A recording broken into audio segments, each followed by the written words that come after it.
Man Buxorodan keldim. Qorin shish. Hansirab nafas oladigan imkoniyat yo'q edi. Ayoli ham shish edi. Endi bu klinikani Buxoroda eshitib qoldim. Qorin damlashlar bor edi. Keyin shu yoqqa boring deb bir tavsiya qildilar.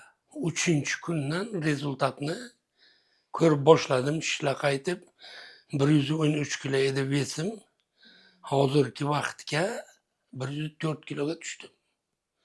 Oyoqlarni shish qaytgan. Endi masalan yurak urishlarini ham tashxislarni qo'yib, diagnozlarni qo'yib bular aniqlab berdilar. Bemorimiz Jumayev Mahmud Buxorodan kelganlar. Family Doctors M klinikasiga kelishlari bilan biza bularga jigar uzisini qildirdik. Jigar uzisida bularda jigar sirrozi, qorin bo'shlig'ida suyuqlik bo'lgan. Mana bu vena cava inferior 28/8 chiqqan. Bularda jigar sirrozi noma'lum etiologiyali jigar sirrozi yurak hisobiga shunaqa kelib chiqqan. Bularda fibroskan 53/6 bo'lgan. Kelganlarida umumiy qon analizlarida fibrinogen balon bo'lgan, D-dimerlari balon bo'lgan.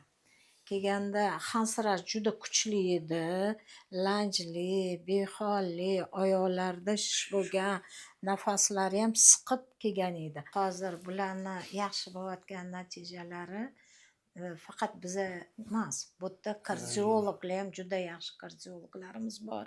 O'sha kardiologlar baraka topsin, bularni mana o'sha anaqa bularda мерцательная aritmiya bor edi. Hozir мерцательная aritmiya уже ancha joyiga tushdi.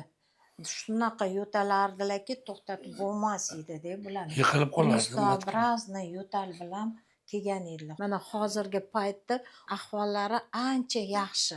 Nafas siqishlar yo'q, yo'tal kamaygan, qon bosimlari joyiga tushdi, oyoq deyishlari ham ketgan. Endi ertaga biza bularni bitta uzi bilan fibroskanga qildiramiz. Ertaga xudo xolisa bular uyga ketadilar.